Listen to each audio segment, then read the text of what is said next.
Irmãos, para essa noite, nossa meditação será em Gênesis, capítulo 4, versículos 1 a 7, perdão. A versão que eu utilizarei será a versão atualizada da opa, já está até ali, olha lá, NAA. Essa versão que eu vou utilizar hoje para a nossa pregação. Vamos ler a palavra do nosso Deus. Adão teve relações com Eva, sua mulher. Ela ficou grávida e deu à luz Caim. Então ela disse: Adquiri um varão com o auxílio do Senhor. Depois deu à luz Abel, irmão de Caim. Abel foi pastor de ovelhas e Caim foi agricultor. Aconteceu que, ao fim de um certo tempo, Caim trouxe do fruto da terra uma oferta ao Senhor.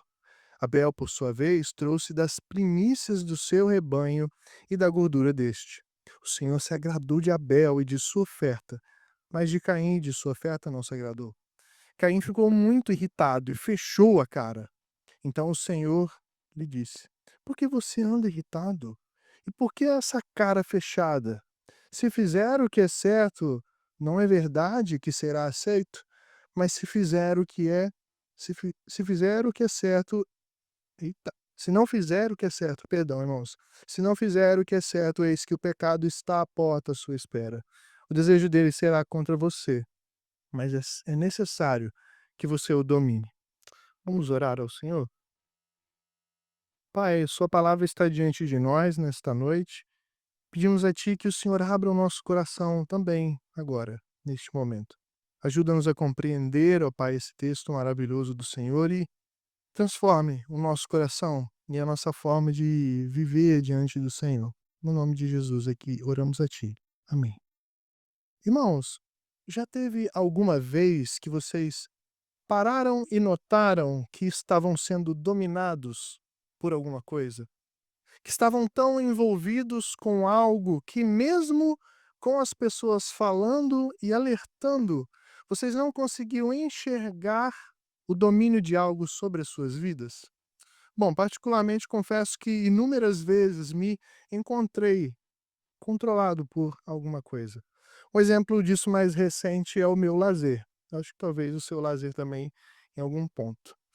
Em casa eu tenho um PlayStation 5, que é um videogame moderninho, não sei se vocês conhecem, acredito que sim. Provavelmente os pais aqui de crianças conhecem esse videogame.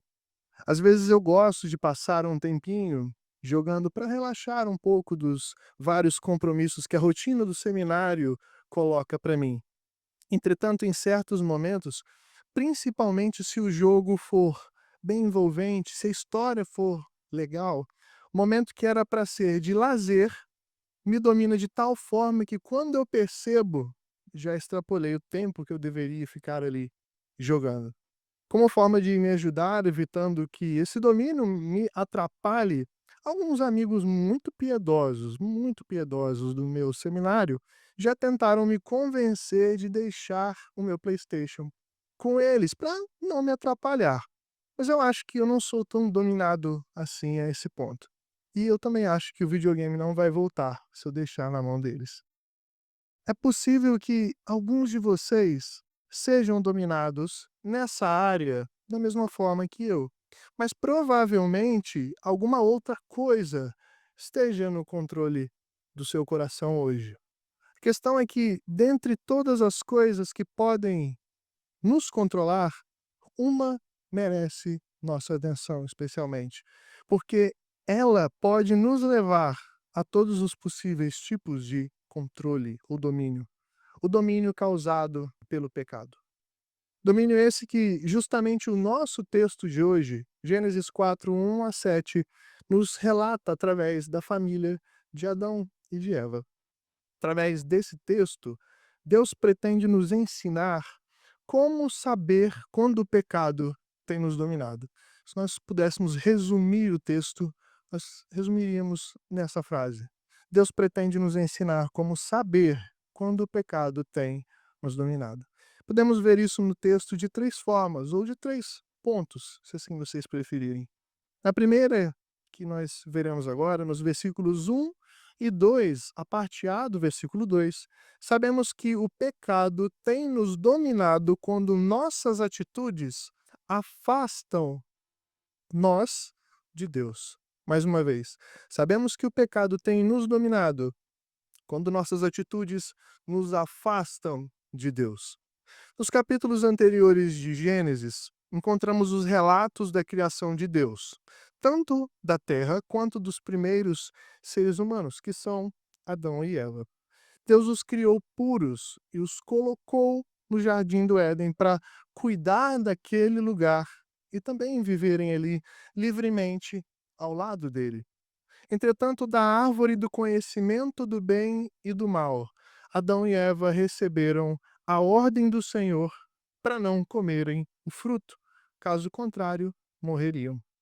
Então, eles obedeceram a Deus e cuidaram de forma correta, devida da terra, por um tempo que nós não sabemos, até que, certa vez, Satanás, em forma de serpente, os convenceu de que poderiam comer tranquilamente daquela árvore.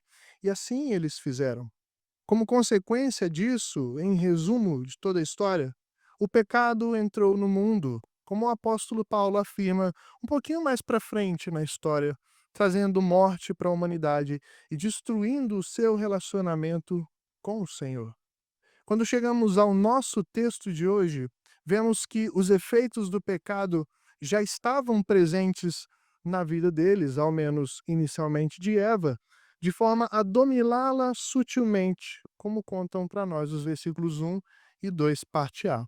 Este início do capítulo 4 nos dá os indícios de que Deus havia restaurado a comunhão com Adão e com Eva, mas que ainda o pecado estava ali juntamente com eles. O versículo 1 descreve que o primeiro casal se conheceu mais intimamente. E desse relacionamento, Eva ficou grávida e deu à luz a um filho. Caim nasceu primeiro.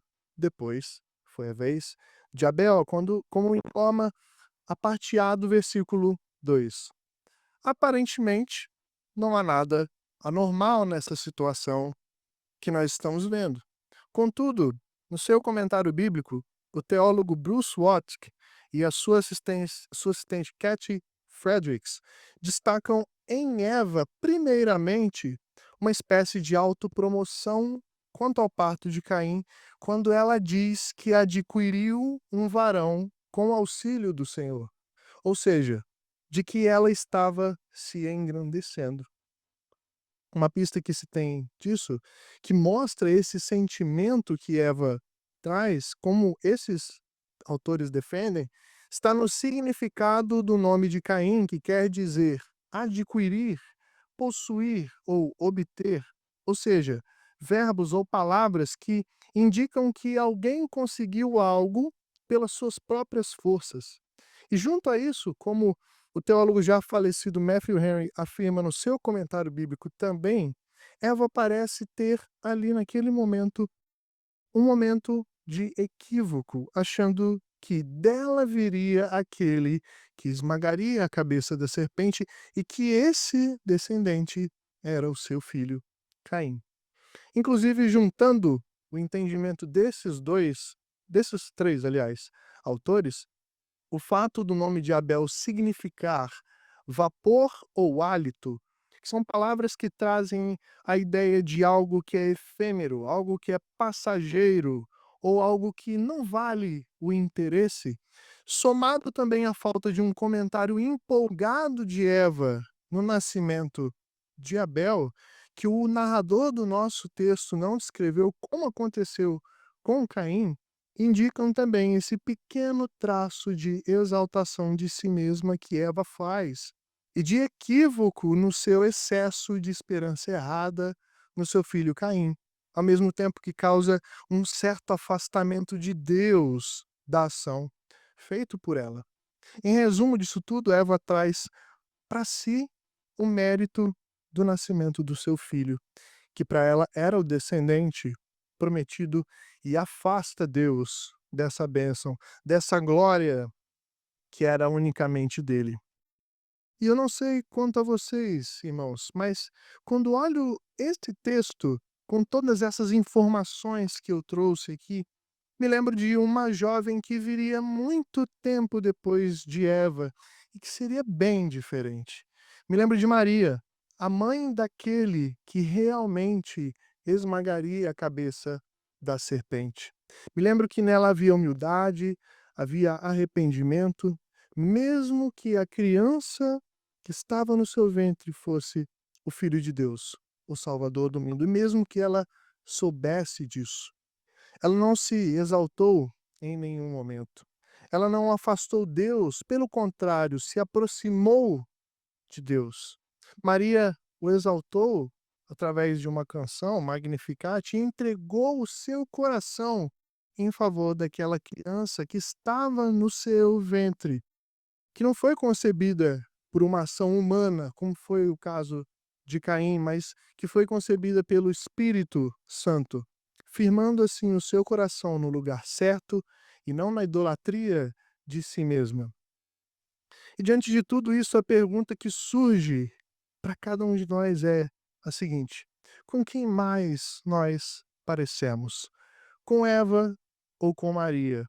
Com aquela que firmou o seu coração em si mesma e na falsa esperança dos seus olhos, exaltando a si mesma, afastando Deus, ou com aquela que depositou seu coração no verdadeiro Salvador, aproximando-se do Senhor? Precisamos perguntar isso sempre a nós mesmos, porque nosso pecado pode nos dominar a ponto de afastarmos Deus de tudo o que ele faz através de nós de forma natural e imperceptível. É provável que em tudo que o Senhor tem feito através de nós aqui na igreja, em nossas vidas, nos nossos trabalhos, no meio das pessoas perdidas que nós conhecemos, lá no fundo do nosso coração, tratamos como se ele tivesse apenas nos ajudado, mesmo se nós dissermos que tudo foi obra dele. Em uma mensagem que damos e somos elogiados, em uma refeição que nós fazemos para um encontro na igreja, em uma música do louvor que tocamos ou cantamos, ao vir para um culto como esse, ao sermos educados com as pessoas, ao cuidarmos da nossa família, firmando nossa casa no Senhor e estando com eles sempre no caminho justo e não uma vez ou outra, ao ser um profissional honrado diante da sociedade, em uma leitura bíblica diária, irmãos, em uma simples oração, por exemplo. É o Senhor que nos move. É só Ele que dirige os nossos corações. É só Ele que pode nos conduzir.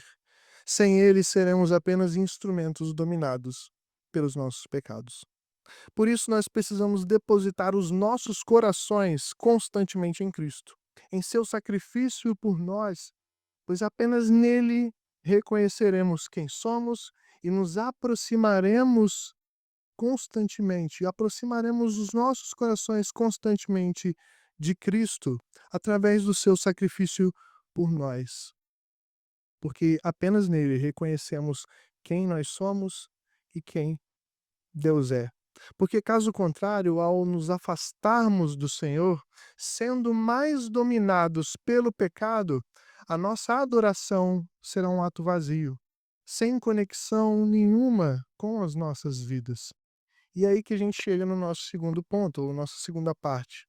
Dos versículos 2, parte B, ao 5, parte A, sabemos que o pecado nos domina quando nossa adoração é vazia e desconectada da nossa vida. Mais uma vez, sabemos nessa parte 2 que o pecado nos domina quando nossa adoração é vazia e desconectada da nossa vida.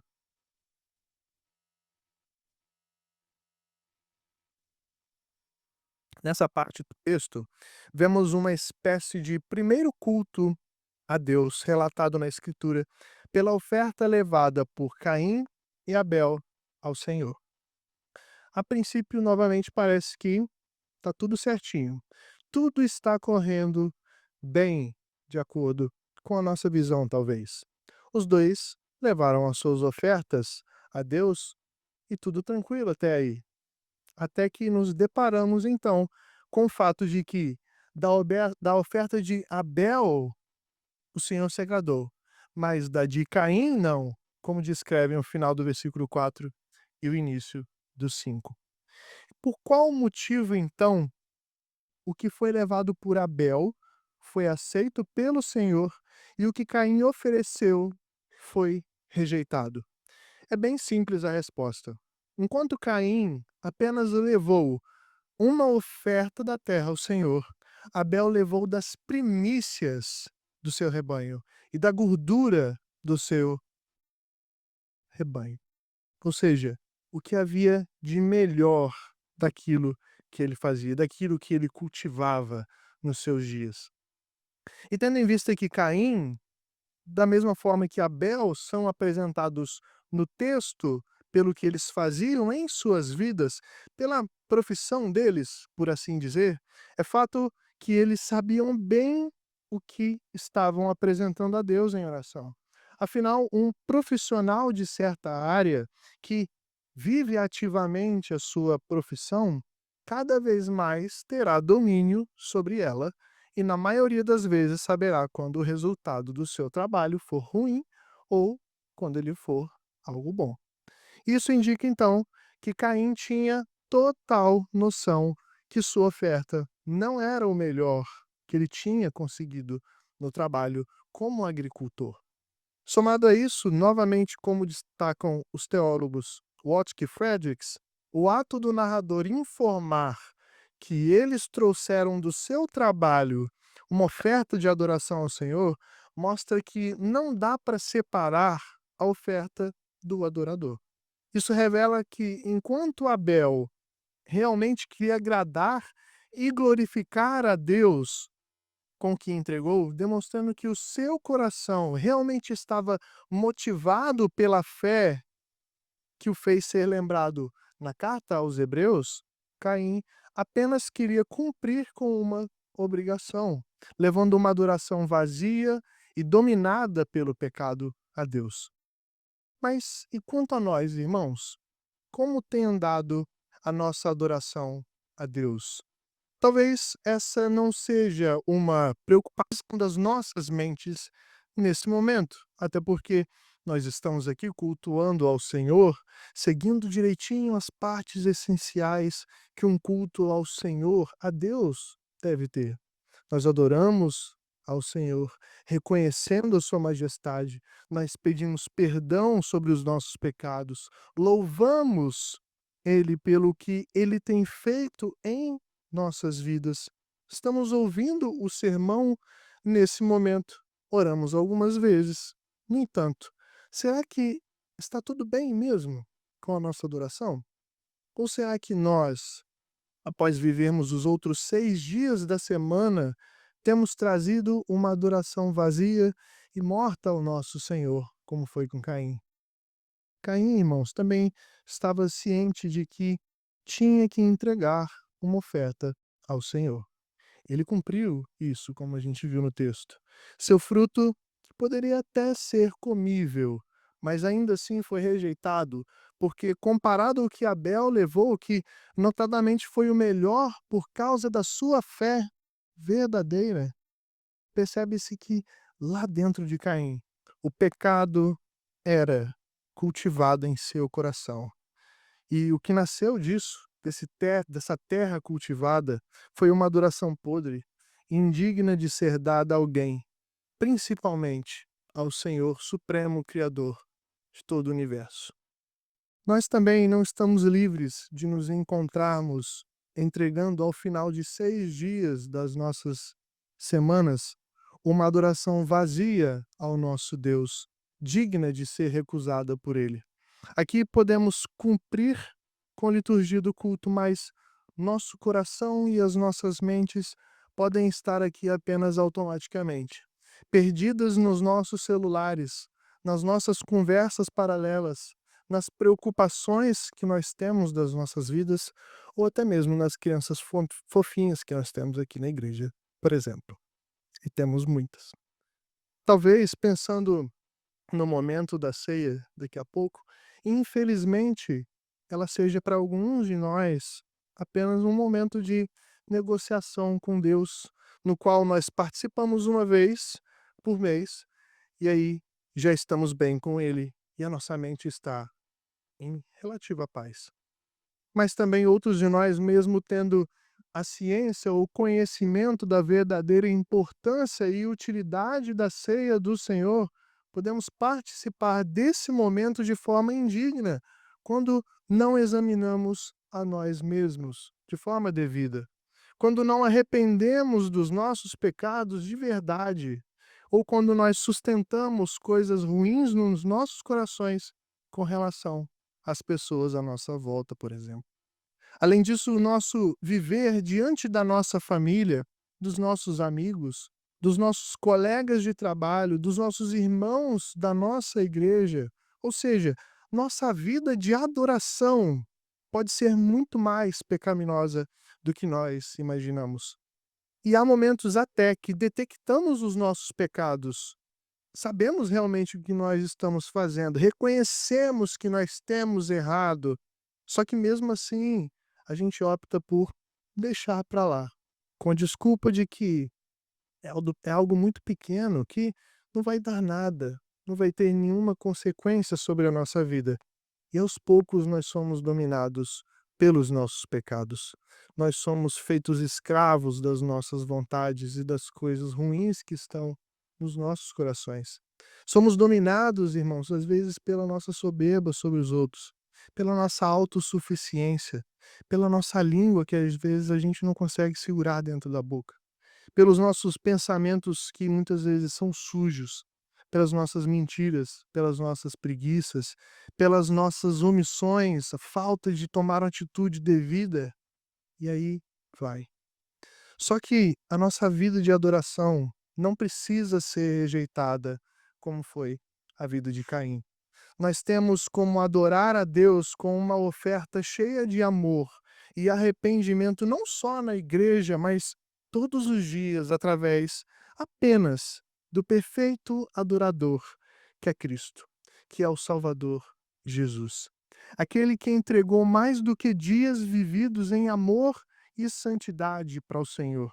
Aquele que entregou sua vida por completo, sua carne, o seu sangue derramado na cruz, para que nós hoje possamos olhar para a nossa oferta vazia, nos arrependermos dela e nele ofertarmos a Deus motivados em amor e sermos aceitos pelo Senhor, como foi com Abel. Caso ainda assim escolhamos apresentar uma adoração vazia ao nosso Deus, não só revelaremos o quão dominados pelo pecado estamos, mas também prepararemos terreno em nossos corações para rejeitarmos mais e mais as correções de Deus, ao ponto de nos revoltarmos com elas. E aí é que a gente chega no nosso terceiro ponto, na nossa terceira parte. Dos versículos 5, parte B até o 7, sabemos que o pecado tem nos dominado quando rejeitamos a correção de Deus e alimentamos a nossa revolta por ela.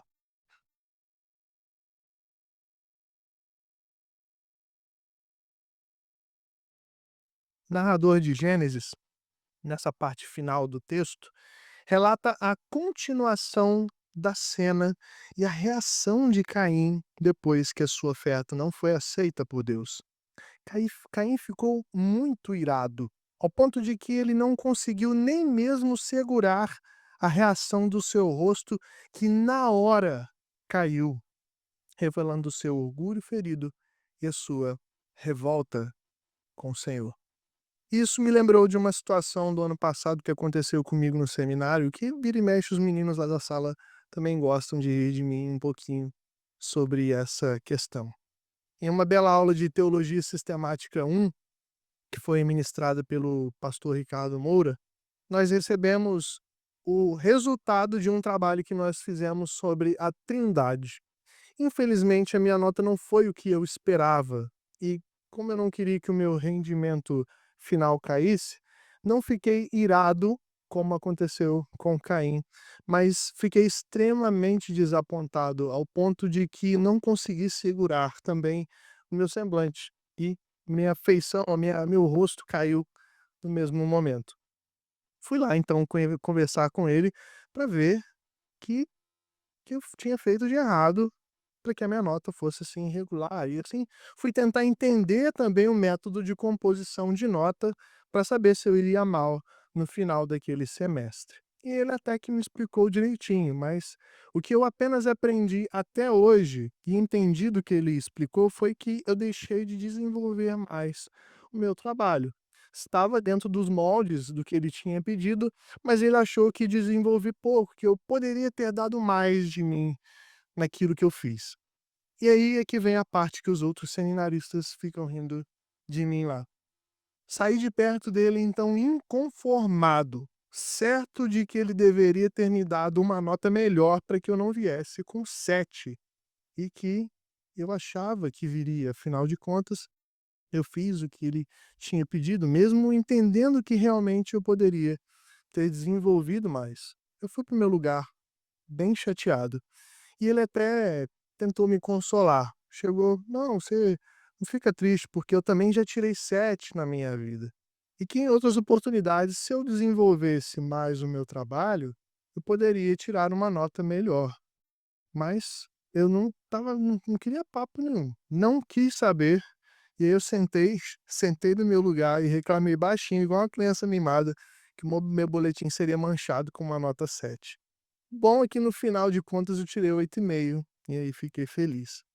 Assim como o Ricardo Moura tentou me orientar e estendeu a mim uma nova chance em outro semestre de me sair melhor na matéria, Deus também no versículo 7 buscou orientar Caim sobre sua adoração, dando a ele uma nova oportunidade de apresentar uma oferta agradável futuramente.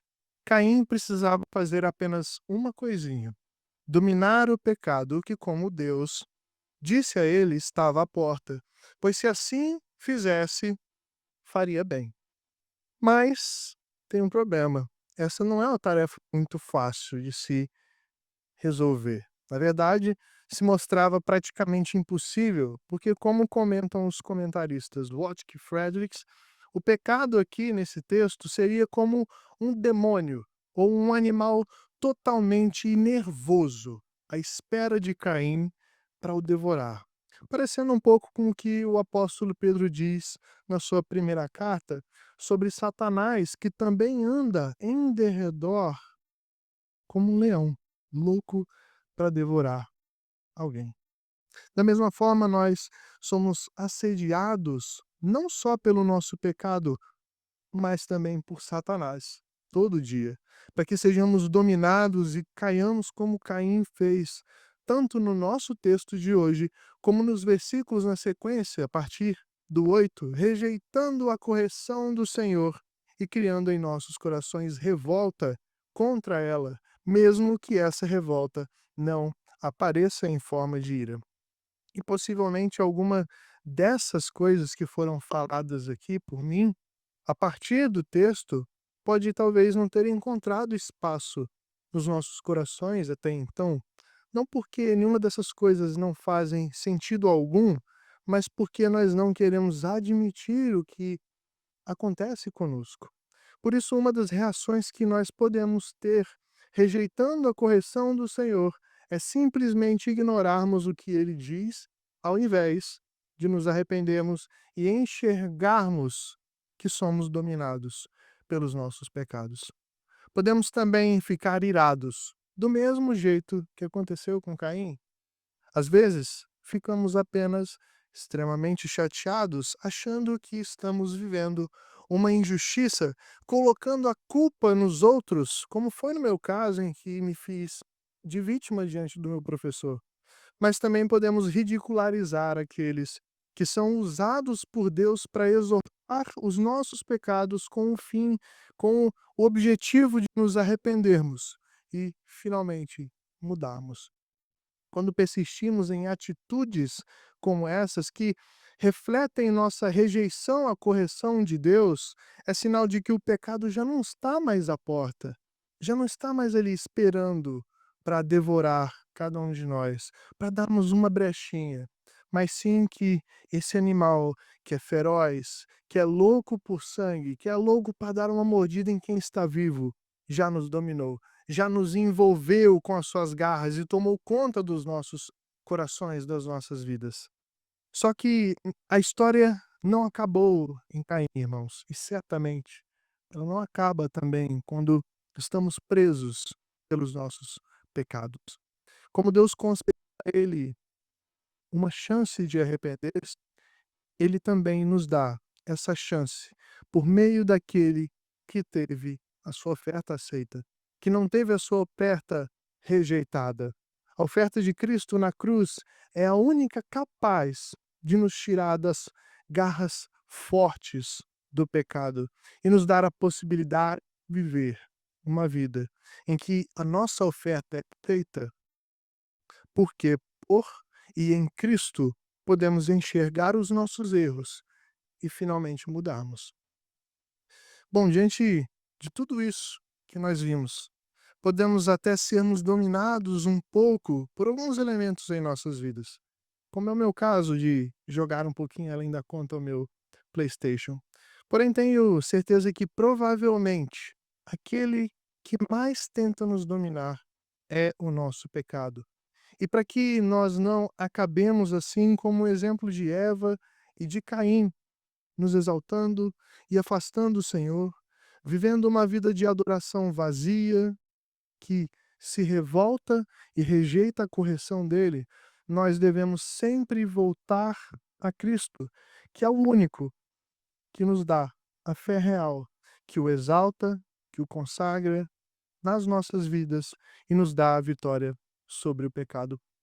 Porque sem ele seremos apenas escravos de um mal que está sempre à porta para nos dominar.